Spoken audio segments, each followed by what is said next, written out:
Selamat malam saudara, kelompok masyarakat sipil meminta penundaan penerapan revisi Undang-Undang KUHP karena khawatir kesewenang-wenangan saat warga berhadapan dengan hukum. Namun DPR dan pemerintah menilai KUHP baru ini justru melindungi dan menjamin perlindungan terhadap warga. Langkah apa yang harus diterapkan atau dilakukan merespons penolakan RUU KUHP ini? Kami juga akan menyoroti misteri kematian dosen Universitas 17 Agustus Semarang, Jawa Tengah.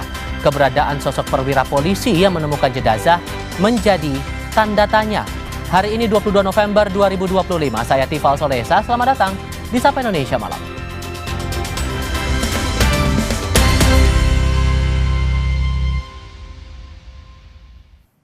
Kita ke ragam peristiwa, saudara. Dua karyawan rumah makan di Kebayoran Lama, Jakarta Selatan menjadi korban pembegalan sekelompok orang tak dikenal Jumat malam. Peristiwa itu terekam kamera pemantau.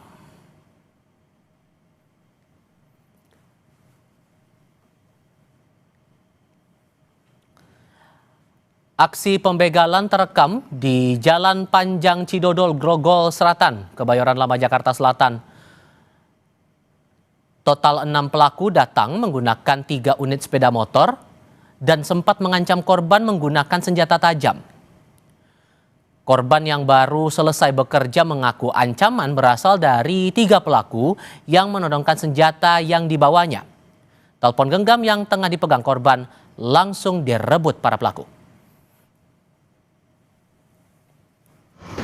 Yang bawa motor itu berarti 3 orang, motornya 3 orang, yang ngancem 3 orang juga bawa parang semua. Total berarti 6 orang. Dia itu ngambil apa sih, Bang? Itu berarti ngambil cuma ini, dia begal HP gitu. Main HP dipaksa diambil terus ditodong di sini di depan. Warga Gal Banteng iki, Pak. Ki. Jipuk peda arek-arek bolong do jagung iki. Pada kasus lainnya persisnya di Jember, Jawa Timur, seorang pencuri sepeda motor milik petani yang terparkir di pinggir sawah ditangkap. Pelaku sempat dihakimi warga sebelum polisi tiba dan menangkap pelaku dan dibawa ke Mapolsek. Meski tertangkap basah, pelaku tetap mengelak dan tidak mengaku mencuri. Pelaku mencuri sepeda yang terparkir di pinggir sawah bermodalkan belasan kunci sepeda motor yang didapat dari Pasar Loak sejak sebulan terakhir. Jadi dugaan tindak pidana pencurian kendaraan bermotor di area persawahan Dusun Demangan, Desa Kasiliur yang berhasil diamankan oleh warga yang selanjutnya kita bawa ke Mako Polsek Puluhan. Atau pelaku memang benar spesialis curanmor dan dulu pernah residivis kasus yang sama. Kami ajak Anda ke Lumajang, Jawa Timur. Letusan sekunder atau erupsi kecil Gunung Semeru kembali terjadi Sabtu siang. Proses pembersihan lumpur yang menutupi jembatan sempat terganggu karena asap tebal yang menutupi jembatan. Proses pembersihan lumpur di Jembatan Curah Koboan, Desa Sumberwuluh, Lumajang masih terus dilakukan petugas Balai Besar Pelaksanaan Jalan Jawa Bali bersama Damkar Kabupaten Lumajang.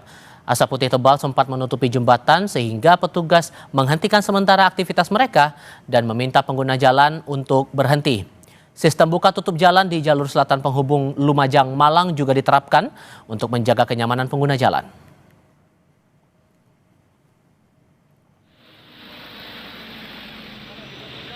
Jadi memang kita lakukan pembersihan secara intens kaitannya dengan lumpur maupun hujan yang seringkali datang secara tiba-tiba.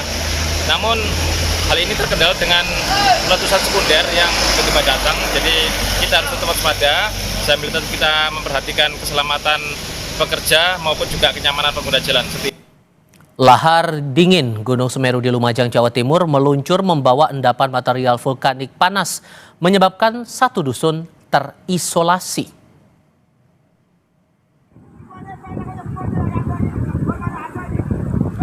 Video amatir ini merekam warga Desa Jugosri, Lumajang, Jawa Timur saat melintasi Sungai Regoyo.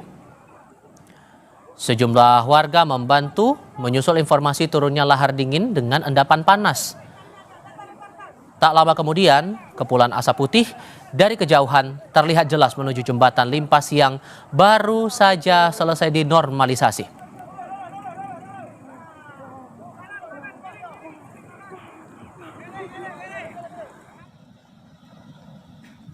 Endapan material panas ini meluncur deras di sepanjang Sungai Regoyo hingga menutupi jembatan. Akibatnya warga satu dusun di Desa Jugosari terisolasi. Jembatan limpas ini merupakan akses satu-satunya warga dusun Sumber Langsep untuk beraktivitas sebab di sebelah selatannya merupakan pegunungan.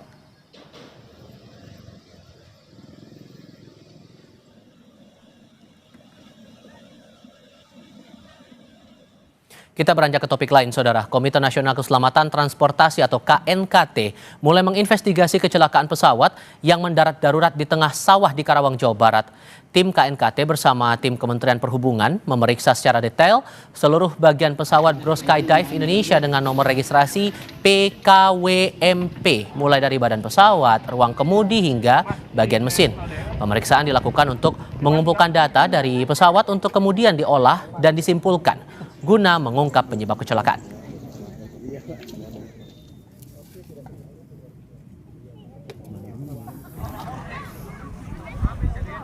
Sebelumnya, sebuah pesawat milik Bro Skydive Indonesia dengan nomor registrasi PKWMP jatuh di Desa Kertawaluya, Kecamatan Tirtamulai, Karawang, Jawa Barat, Jumat sore. Pesawat yang terbang dari Tangerang menuju Cirebon ini membawa 5 orang, yakni 3 penumpang, seorang pilot dan seorang kopilot. Seluruh awak dinyatakan selamat.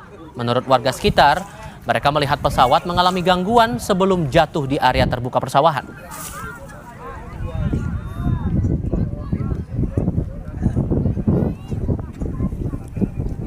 Kita bergeser ke wilayah Indonesia Timur. Seorang ibu bersama bayi yang masih dalam kandungan meninggal dunia diduga usai ditolak 4 rumah sakit di Jayapura, Papua.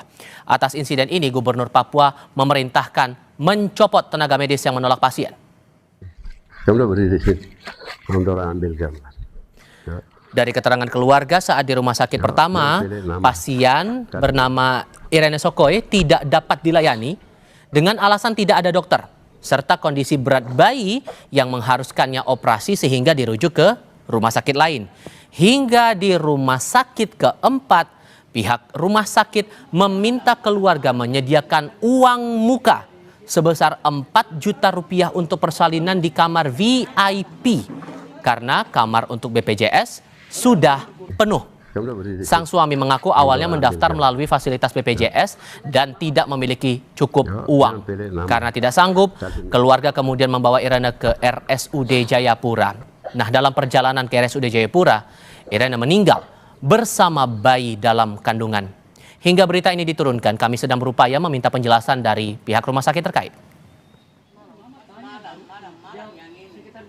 Kalau BPJS kan ada ruangan-ruangan untuk BPJS. Karena memang dia penuh sekali, jadi dia bilang yang ada tuh VIP saja. 3-4 juta kamu bayar dulu. Nah, ketemu bayar itu belum tentu juga ada dokter. Makanya Tom bingung nanti kalian masuk. Sesaknya ini bagaimana? Jangan juga harus operasi cepat. Itu jadi sudah ketemu karena takut nampaknya sudah sesak. Jadi mau lari lagi ke dok 2. Nah, tadi yang Bapak bilang sama. Turun tanyakan sekarang itu kenapa sudah. Jadi suster bilang karena mungkin ke sana jauh, takut juga atau putar balik ya sudah memang sudah. Gubernur Papua Matius Fakiri mengaku geram dengan peristiwa penolakan pasien oleh pihak rumah sakit. Gubernur menegaskan seluruh rumah sakit maupun puskesmas di Papua tidak boleh menolak pasien dengan alasan apapun. Selain akan mengevaluasi, Matius mengancam akan mencopot tenaga medis yang menolak pasien.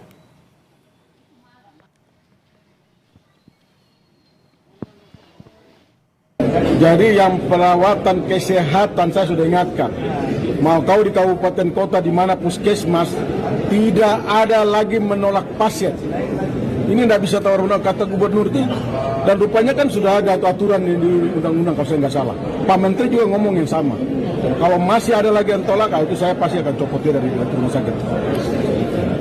Setelah ini nanti kita akan evaluasi secara matang dok 2 rumah sakit jiwa baru saya ke kabupaten kota. Semua nanti bagian akan saya sidak. Kelompok masyarakat sipil meminta penundaan atas penerapan revisi KUHP karena khawatir kesewenang-wenangan saat warga berhadapan dengan hukum. Namun, DPR dan pemerintah menilai KUHP baru ini justru melindungi dan menjamin perlindungan terhadap warga. Kami diskusikan ini sebentar lagi.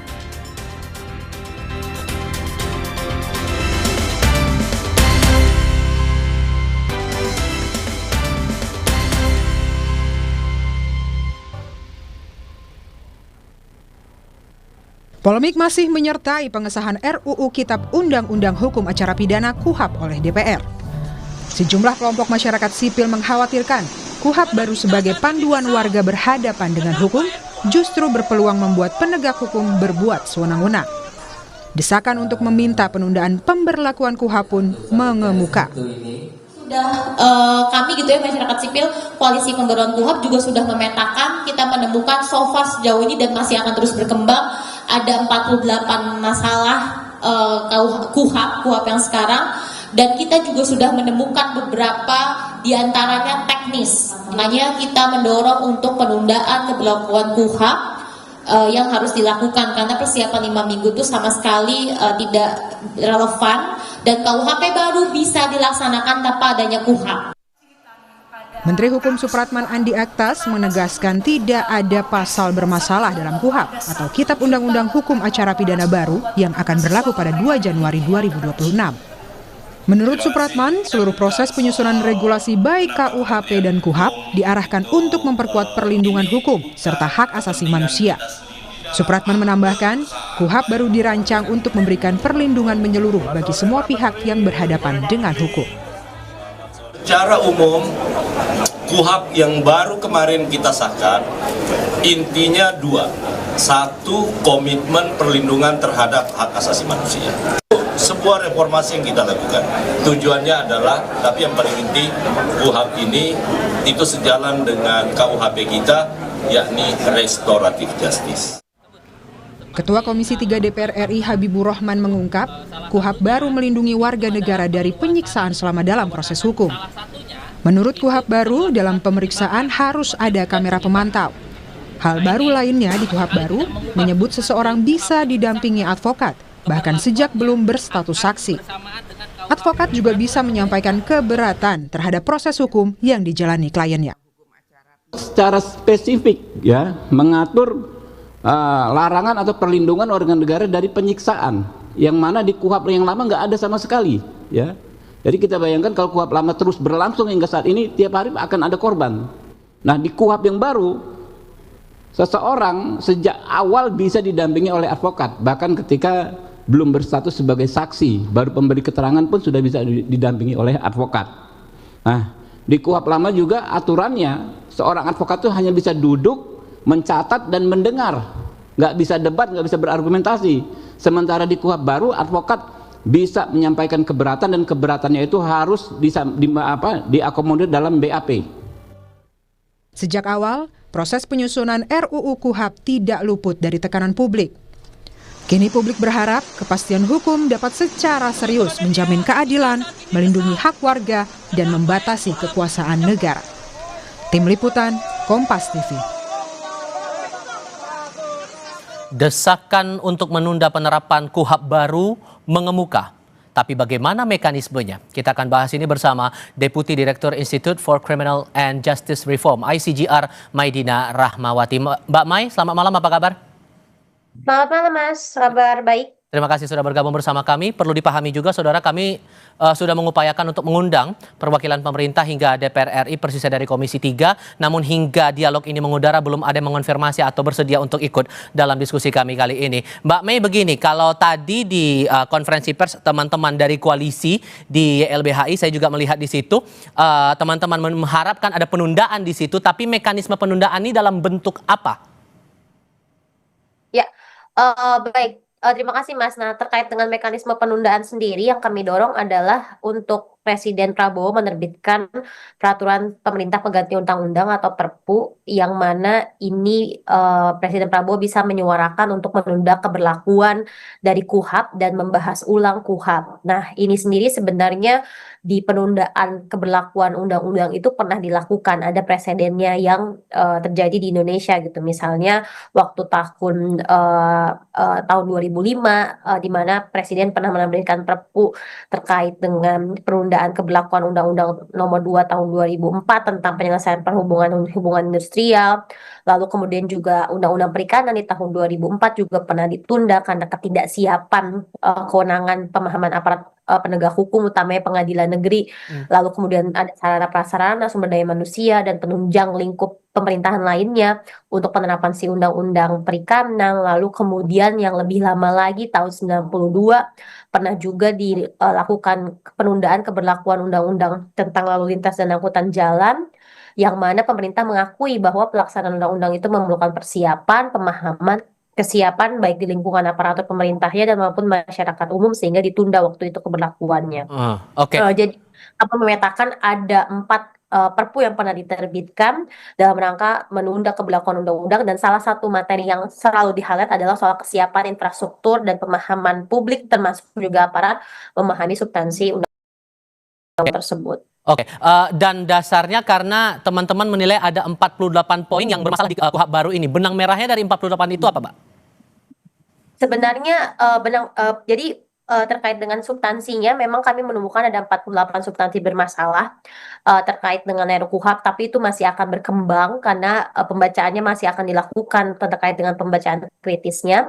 Tapi di satu sisi adalah kami meng-highlight bahwa KUHP ini sangat administrasi, respon terhadap administrasinya sangat banyak gitu. Misalnya saya meng-highlight penangkapan, penahanan itu harus dilakukan dengan surat perintah, penahanan juga harus dilakukan dengan surat perintah, nomor pasalnya akan berubah, berarti template-template seluruh dokumen-dokumen penegakan hukum itu akan berubah, tidak hanya di penyidikan, tapi di penuntutan, termasuk juga di persidangan.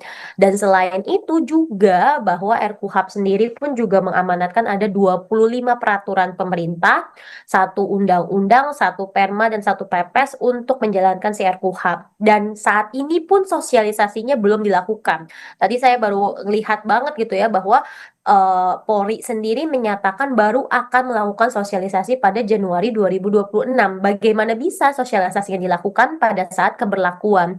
Jadi ini sangat mepet, hanya 5 minggu untuk melakukan penerbitan aturan turunannya, untuk melakukan sosialisasi, bahkan sosialisasinya belum dibahas dengan komprehensif, maka ini yang ada nanti akan jadi kebingungan hukum penerapannya seperti apa, dan ini malah akan jadi kekacauan. Nah, sehingga perlu dipertimbangkan untuk Presiden melakukan penundaan keberlakuan. Dan kalau kita lihat juga gitu ya, di KUHP pun juga ditunda, ada masa transisi selama 3 tahun untuk mempersiapkan implementasinya. Tapi kalau kemudian ada penjelasan dari Ketua Komisi 3 dalam rapat paripurna bahwa terutama jadi highlight masalah jaminan dari aspek HAM-nya di balik penerapan KUHP baru ini, menurut Anda sudah cukup menjawab atau belum nih? Belum sama sekali. Jadi dari awal memang kritik dari RUU KUHP, dari awal kita sampaikan bahwa ini sama sekali tidak mengadres masalah fundamental peradilan pidana di Indonesia, di mana kami nge-highlight salah satu yang selalu kami gaungkan dan kejadian sekarang gitu ya, penangkapan dilakukan secara masif, utamanya kemarin oleh teman-teman dari aktivis tahanan politik gitu ya, bahkan dari aktivis sampai dengan angkanya sampai dengan 1.000 orang ditangkap. Nah, salah satu permasalahan ini adalah soal tidak adanya otoritas yang menyeimbangi kekurangan penangkapan dari penyidik. Walaupun Jadi kemudian ini sudah ada jaminan bahwa tidak akan terjadi hal-hal yang menyeleweng begitu. Ya itu bukan jaminan, itu bukan perbaikan sistem, bahwa memang Indonesia punya kewajiban hak asasi manusianya untuk menghadirkan izin penangkapan dari otoritas yang independen, dan itu sama sekali tidak diperbaiki di konteks Indonesia. Misalnya, sekalipun misalnya Pak Habibur Rahman sampaikan bahwa dia diimbangi dengan kewajiban pendampingan advokat, Indonesia sendiri punya masalah terhadap akses advokat terkonsentrasi di Pulau Jawa gitu. Justru malah itu menambah permasalahan bagaimana menjamin semua advokat ada di setiap tingkatan pemeriksaan, di setiap polsek, itu pun juga bukan jadi solusi, tapi membangun sistem yang tepat bahwa harus ada judicial scrutiny tadi. Oke, pertanyaannya begini kemudian, ini kan nunggu itikat. Kalau begitu, kalau berharap ada perpu, maka itikatnya sekarang dinanti. Kalau Anda membacanya atau seberapa yakin teman-teman koalisi ada itikat dari Presiden untuk mengeluarkan perpu? Dan kalau itu tidak terjadi, mengingat sisa kurang 30 hari lagi jelang ini akan diundangkan oleh pemerintah, langkah apa lagi yang akan dilakukan? Apakah akan ada uji materi? Kami sampai sekarang masih mendorong gitu ya bahwa kekacauan ini benar-benar harus diperhatikan Presiden Prabowo. Kalau misalnya Presiden Prabowo concern dengan pembaruan hukum, dengan rule of law, kebaruan ataupun kemudahan untuk iklim berinvestasi, maka harusnya Presiden Prabowo bisa melihat masalah KUHAP ini gitu, bahwa banyak gitu ya kewenangan-kewenangan barunya dalam penyidikan, misalnya yang kami highlight tadi gitu ya, bahwa kedudukan antara penyidik lainnya, misalnya penyidik otoritas jasa keuangan, lalu kemudian penyidik bea cukai dan penyidik-penyidik lainnya itu harus di bawah koordinasi dari polisi, bukan koordinasi, harus di bawah persetujuan dari penyidik polisi.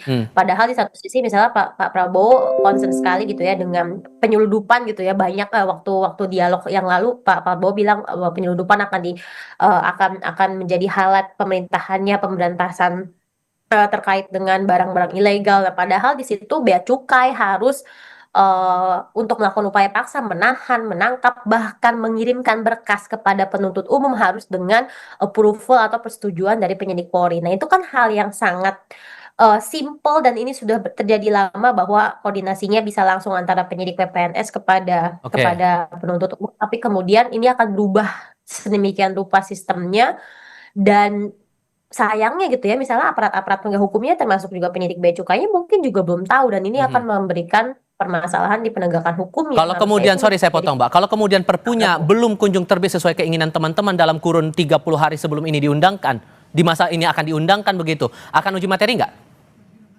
Itu kami pertimbangan, pastinya akan dilakukan uji materi. Banyak sekali materi dalam RKUHP tuh yang tidak sejalan dengan kejelasan hukumnya gitu. Misalnya yang kami highlight adalah soal upaya paksa, penyitaan, pemblokiran, penggeledahan yang dengan dibilang bahwa dia dengan izin hakim, tapi kemudian bisa dikecualikan berdasarkan penilaian individual dari penyidik. Nah, itu berdasarkan tata hukum di tafsir putusan MK, lalu kemudian kita analisis dengan undang-undang kepolisian, itu tidak diperkenankan untuk dipergunakan bagi kewenangan upaya paksa, karena itu konteksnya adalah diskresi, konteksnya adalah kepentingan umum dan ketertiban umum gitu ya, bukan untuk penegakan hukum. Nah, itu bisa kita lakukan. Tapi saat ini sebelum diundangkan, yang kami masih dorong adalah Presiden bisa menerbitkan Perpu. Oke, Mbak Medina, terima kasih banyak sudah berbagi pandangan bersama kami kali ini. Selamat malam Mbak, sehat selalu ya. Terima kasih Mas Rival, sehat selalu juga. Sesaat lagi di Sapa Indonesia Malam, ramai dibincangkan publik sebagai calon pelatih Timnas Sepak Bola Indonesia. Mantan pelatih Timnas Uzbekistan Timur Kapadze datang berlibur ke Indonesia. Mengemuka juga nama pelatih Persib Boyan Hodak yang berpotensi menangani Timnas. Kita punya diskusinya sebentar lagi.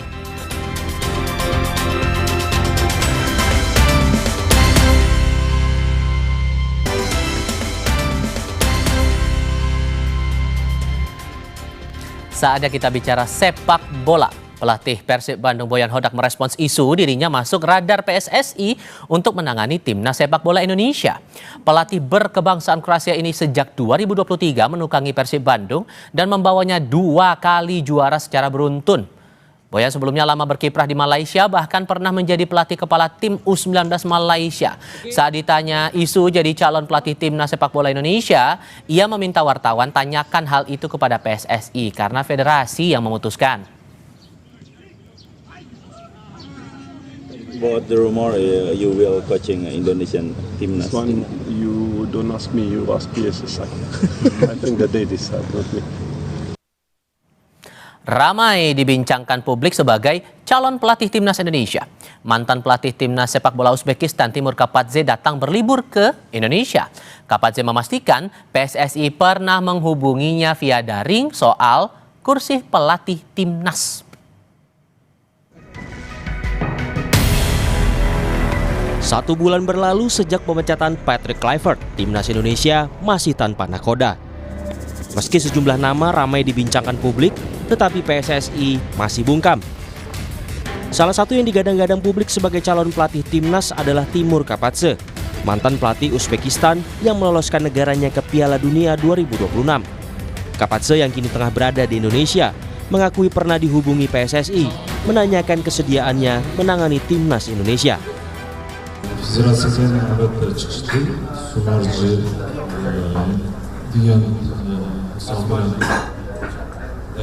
Просто o'qishni bilish uchun qildi. O'qish bormi yo'qmi degan narsani Bosnar Herzegovina. Nah, jadi nggak bisa selesai.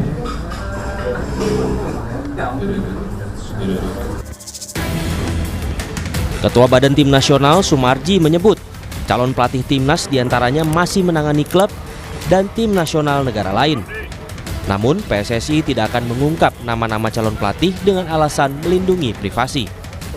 Kami menghormati karena masing-masing pelatih kepala itu punya privasi. Ya, punya privasi. Yang kedua juga para pelatih ini masih berada di klub dan masih berada di timnas suatu negara. Mulai pekan depan, PSSI akan mewawancara sejumlah kandidat pelatih timnas. Keterlibatan figur yang paham teknik sepak bola dinilai penting agar PSSI tak mengulang kesalahan sebelumnya saat merekrut pelatih. Ya, itu sebabnya saya menyambut baik kalau Dirtek dilibatkan. Jangan lupa kita juga punya penasihat teknis. Kita punya banyak warga Belanda di dalam federasi ini yang bisa kita libatkan. Kalau benar-benar kita mau berubah lah, nggak lagi seperti kemarin. Istilahnya kan Pak Erik dituding one man show tuh dalam mengelola tim nasional. Nah sekarang sudah ada perubahan. Semoga perubahan ini juga tidak terlalu dibumbui drama-drama karena Pecinta sepak bola tanah air berharap PSSI menyeleksi kandidat pelatih timnas dengan benar. Siapapun nanti yang terpilih, sang pelatih harus mampu dan memahami karakter pemain timnas Indonesia. Tim Liputan, Kompas TV.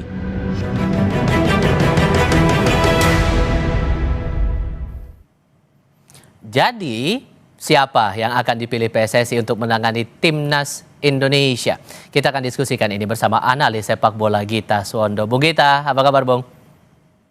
Baik, Tifal. Terima kasih sudah bergabung bersama kami kali ini. Namanya masih berseliweran sana-sini dengan banyak tokoh, dengan segala potensi. Tapi kalau dari analisis Anda, yang berpeluang paling kuat siapa? Kalau saya sih tidak melihat bahwa Timur Kapasi berpeluang paling kuat. Kenapa? Karena saya selalu khawatir dengan federasi bahwa kalau bukan pilihan mereka tidak akan memilih pelatih ini. Karena kalau kita lihat dari track record harusnya Timur Kapasi. Kenapa? Karena dia bisa membawa Uzbekistan sampai sejauh ini. Walaupun harus diakui bahwa grassroots di Uzbekistan itu sudah sangat baik sekali. Sehingga mereka butuh waktu 16 tahun dari terakhir kali mereka hampir lolos Piala Dunia sampai mereka lolos Piala Dunia dari 2010 sampai 2026.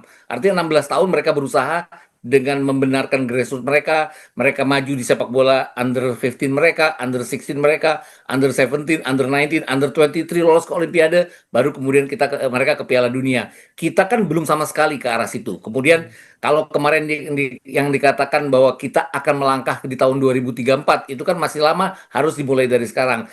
Timur Kapase adalah salah satu pelatih yang punya kemampuan untuk melakukan itu, karena dia bisa cepat beradaptasi untuk mengetahui karakter-karakter timnas kita. Tapi kalau melihat, tapi kalau kemudian PSSI ada rencana atau jadwal ke Eropa, apakah ini tanda-tanda pelatih timnas kita datang dari Eropa lagi nih, Bung? Ya, Uzbekistan kan dekat-dekat juga dari Eropa ya, bisa kesaksian juga jadinya.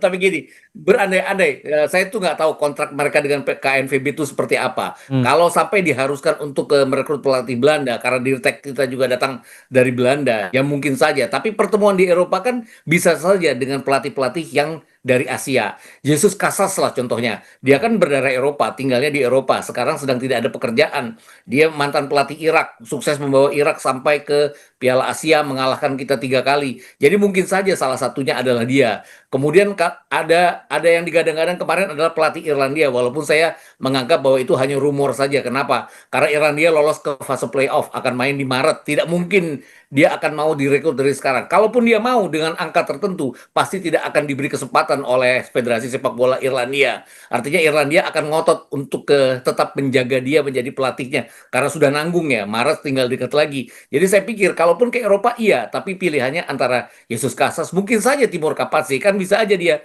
diwawancara pada saat manajemen PSSI itu datang ke Eropa. Ya mungkin aja jadinya. Tapi kalau membaca kondisi kita sekarang, menurut Anda kriteria apa yang sebetulnya atau seharusnya jadi prioritas buat PSSI memilih pelatih baru, mengisi kursi yang masih kosong nih? Ya, yang jelas bahwa dia harus cepat beradaptasi, tahu karakter pemain-pemain Indonesia. Pemain kita kan rasa-rasanya sudah akan tetap mengandalkan para diaspora, para naturalisasi yang ada di Eropa. Artinya sudah terpantau juga. Tapi juga dia juga harus memantau pemain-pemain yang ada di liga kita, di BRI Super League. Ini yang mungkin repot kalau dia berdomisili di Eropa. Artinya saya nggak tahu kalau pelatih Belanda ini direkrut mau nggak mereka datang untuk memantau semua pertandingan-pertandingan yang ada di liga, karena kita kan nggak mungkin naturalisasi terus-menerus. Kemudian sekarang kan sudah ada Om Simon Tahamata untuk grassroots kita. Kenapa tidak dicoba? Karena toh dia orang Belanda aja, orang Belanda juga. Kenapa tidak bekerja sama dengan Om Simon Tahamata untuk memantau pemain-pemain junior kita? Karena kan bukan cuma buat AFF, bukan cuma buat Piala Asia, tapi buat kedepannya nanti. Kita kan nggak bisa terus-menerusan ambil dari naturalisasi dari Eropa, itu akan mahal sekali biayanya ya. Terlepas federasi bilang bahwa pemain-pemain ini willing nih untuk bermain di Indonesia. Tidak mungkin tidak ada biaya yang dikeluarkan untuk naturalisasi mereka. Tidak mungkin tidak ada biaya yang dikeluarkan seperti misalnya first class flight dari Eropa untuk bermain di Asia. Itu aja yang saya pikir. Oke. Saya kembali lagi ngomongin soal Timur Kapadze ini, karena kan pancingannya gara-gara kemarin tuh datang ke Jakarta, walaupun kemudian alasannya buat liburan, tapi kan udah muncul tanda-tanda, apalagi dia ngaku udah dikontak sama PSSI walaupun pertanyaan secara umum. Kalau dihitung-hitung persentasenya kemungkinan dia bakal jadi pelatih kita tuh berapa persen kalau hitung-hitungan Anda ya? Saya pikir sih cukup besar ya, tapi nggak sampai 50% lah. Saya pikir tapi dia yang tertinggi ya di antara calon-calon yang lain ya. Kalau PSSI bilang ada 5 calon, saya berpikir bahwa dia salah satu yang tertinggi, mungkin sekitar 30%. Kenapa? Karena track record dia oke. Kemudian dia kan seperti apa ya? Seperti dalam tanda kutip dibuang oleh Federasi Sepak Bola Uzbekistan. Sudah meloloskan mereka, kok tidak dipakai hanya menjadi asisten pelatih dari Fabio Cannavaro yang jelas track recordnya tidak terlalu baik. Jadi saya pikir juga ada motivasi tersendiri bagi dia kalau sampai dia menangani tim ini. Karena ada AFF, ada Piala Asia sebagai targetnya. Secara kemampuan, kelebihan apa yang mungkin bisa dimanfaatkan juga nih buat mengembangkan timnas kita di Indonesia ini kalau melihat Timur Kapadze sejauh ini ya? Ya, kan dia juga bagus sekali ya dalam menangani tim junior-junior Uzbekistan ya. Dari under 17, kemudian dari under 19, kemudian meloloskan juga ke Olimpiade, dan terakhir meloloskan mereka ke Piala Dunia. Jadi sudah tidak diragukan lagi lah sebenarnya track recordnya. Kalau banyak sekali media dan juga kita sendiri suka mengatakan bahwa jangan sampai salah pilih kembali karena terburu-buru seperti kasus di tanggal 25 Desember 2024 lalu. Saya pikir Timur Kapadze itu tidak terburu-buru. Kesannya memang ambil comot, tapi yang jelas bahwa ini orang yang berkualitas. Kan kita harus mengambil pelatih dengan track record pelatih yang berkualitas, bukan pemain yang berkualitas. Oke. Di tengah nama-nama itu muncul juga namanya Boyan Hodak. Nah, dia kan terbilang cukup sukses juga di Persib, menangani Persib, lama malang melintang di Asia Tenggara juga. Menurut Anda secara hitung-hitungan potensial nggak nih? Ya potensial. Kenapa potensial? Karena dari angka pasti dia akan tidak setinggi Timur Kapadze, tidak akan setinggi Jesus Casas. Maaf loh, bukan mengecilkan, tapi memang pasti tidak akan setinggi itu. Kemudian dia sudah tahu sepak bola Indonesia. Dia datang dengan menangani Persib yang lagi ditinggal oleh Luis Mia. Artinya pemain-pemain itu bukan pilihan dia, tapi dia bisa mempoles Persib sampai lolos ke fase Championship Playoff waktu itu, dan kemudian menjadi juara di fase Championship Playoff. Artinya dia pelatih yang berkualitas, tapi balik-balik lagi, dia punya tugas besar, bukan saja melatih baik untuk tim nasional kita, tapi dia harus melalui fase di mana tidak pernah ada pelatih yang sukses di klub juga sukses melatih tim nasional sampai juara, pelatih timnas Indonesia. Artinya banyak sekali pelatih yang sukses di klub tapi tidak terlalu bagus pada saat menangani tim nasional kita. Itu aja yang harus dipatahkan oleh dia. Tapi selalu ada kali pertama dalam setiap kesempatan. Kalau Boyan Hodak sampai dipilih, itu pilihan yang bagus, dan mudah-mudahan dia bisa mematahkan mitos itu. Oke, persoalannya juga begini. Ini kan FIFA Matchday bentar lagi nih. Sampai sekarang belum ketahuan hilalnya dalam tanda kutip. Jadi kalau menurut Anda realistisan idealnya kita harus dapat pelatih ini kapan? Desember ya, sekarang ya. Kalau PSSI bilang bahwa akan wawancara mulai minggu depan, setidaknya di akhir Desember harus sudah ada pelatih, karena dia harus memulai pemantauan di Liga BRI Super League itu sesudah SEA Games. Artinya sesudah SEA Games itu kan mereka akan mulai bermain kembali tanggal 20 Desember. Itu pelatih yang baru sudah harus memantau semua pertandingan-pertandingan yang ada di BRI Super League, sambil juga memantau pertandingan-pertandingan pemain-pemain diaspora kita yang sudah ada di Eropa. tidak mudah, tapi dia pasti akan didukung oleh tim kepelatihan yang juga sama mumpuninya. Biasanya kan kalau Timur Kapasnya yang dipilih, dia akan membawa timnya. Kalau Bojan Hour yang dipilih, dia akan membawa timnya. Demikian juga kalau sampai Jesus Casas yang dipilih, dia juga akan membawa timnya. Saya pikir tiga kandidat ini yang paling memungkinkan untuk melatih kita ya. Nggak tahu ya kalau PSSI tiba-tiba kan 5 mereka bilangnya. Kalau ada 2 lagi yang tidak tercium oleh radar kita. Tapi kalau secara PR untuk penanganan timnasnya tetap sama atau akan ada beda lagi nih menurut Anda?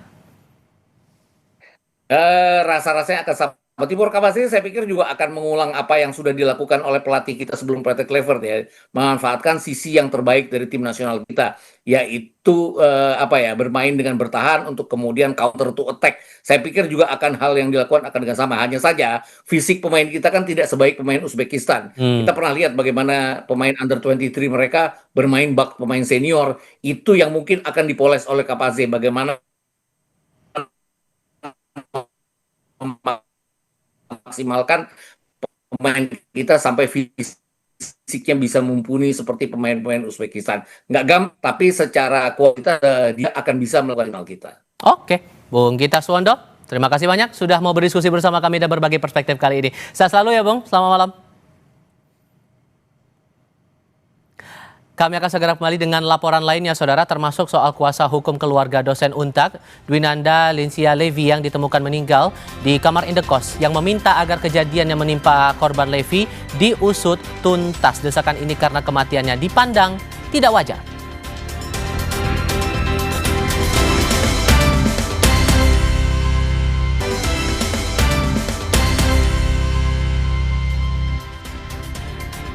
Bertemu kembali, saudara. Hujan deras yang mengguyur Bogor, Jawa Barat membuat debit air di Bendung Cisadane, Kota Bogor meningkat. Warga yang berada di hilir sungai diimbau waspada.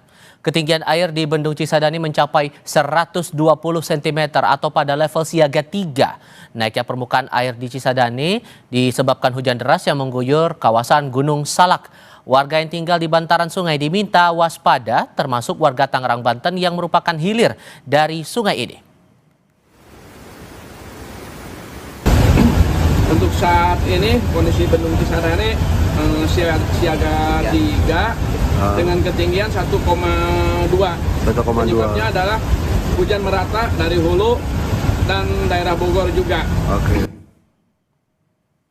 Beranjak ke topik lain, kuasa hukum keluarga dosen Untak, Dwinanda Linsia Levi yang ditemukan meninggal di kamar indekos meminta kejadian yang menimpa korban diusut tuntas. Desakan karena kematiannya dipandang tidak wajar. Kuasa hukum keluarga dosen Untak Zainal Abidin Petir meminta polisi mengusut tuntas kasus ini, termasuk keterlibatan perwira polisi yang saat itu berada di lokasi kejadian. Menurut Zainal, meninggalnya Levi tidak wajar. Polisi betul-betul bisa mengungkap misteri kematian dosen muda cantik Dr. Levi. Itu sangat banyak kejanggalan dan kecurigaan. Makanya saya selaku pengacara keluarga ada kejanggalan itu, ada kecurigaan atas kematian itu, supaya tidak janggal dan curiga. Polisi harus bisa membuktikan bahwa kematiannya itu karena apa. Pihak kampus Universitas 17 Agustus Semarang, Jawa Tengah, tempat korban bekerja, menduga ada kejanggalan dari kasus kematian dosen Levi. Untak membentuk tim advokasi untuk mengawal kasus kematian dosennya. Mereka berharap dengan dibentuknya tim ini, pengusutan akan berjalan tuntas dan transparan. Jadi tadi sudah dibicarakan oleh Bapak ini Pak Oto, kita akan mengawal mulai dari Senin lah, insya Allah ya, Senin kita sudah mulai mengawal kasus ini, baik di tingkat disiplin profesi itu, di Propam, Propos, maupun nanti pada saat penyidikan, kalau memang itu masuk dalam ranah tindak pidana. Di lain pihak, Polda Jawa Tengah mengaku sudah melakukan olah TKP, otopsi, hingga penyitaan berbagai barang bukti untuk mengusut dugaan tindak pidana dalam kematian dosen Universitas 17 Agustus Untak Semarang, Dwinanda Linsia Levi. Sejumlah saksi juga telah diperiksa dan temuannya akan dipaparkan dalam gelar perkara. Dari proses penyelidikan yang dilakukan oleh penyidik, nanti pada saat gelar perkara akan dilakukan pemaparan lini masa kronologis dari kejadian tersebut. Diharapkan dari hasil pemaparan tersebut kita dapat menentukan apakah peristiwa tersebut tidak pidana atau bukan. Berita berikutnya datang dari Wakil Presiden Gibran Rakabuming yang menyampaikan pidato penting dalam Indonesia Afrika CEO Forum di Johannesburg, Afrika Selatan. Dalam pidatonya, Gibran menyebut ada kesepakatan bebas visa antara Indonesia dan Afrika Selatan. Wapres Gibran langsung menghadiri acara Indonesia Afrika CEO Forum setibanya di Johannesburg, Afrika Selatan Jumat waktu setempat. Dalam forum itu, Wapres menceritakan perjalanan panjang yang ditempuh selama 11 jam. Ia juga membawa salam dari Presiden Prabowo Subianto serta menyoroti kesepakatan bebas visa antara kedua negara. Gibran lalu menegaskan komitmen Indonesia memperkuat hubungan ekonomi, investasi, dan kerjasama strategis dengan Afrika Selatan.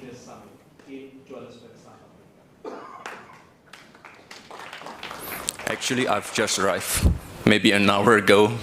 It was a long flight, but I'm really happy to see all of you here. The visit of President Ramaphosa a few weeks ago to Indonesia reflects deep cooperation between the two countries. Both presidents agreed to have visa-free entry. Terima kasih sudah bersama Sapa Indonesia Malam. Saya Tifal Solesa. Selamat mengikuti program kami berikutnya hanya di Kompas TV. Independen, terpercaya.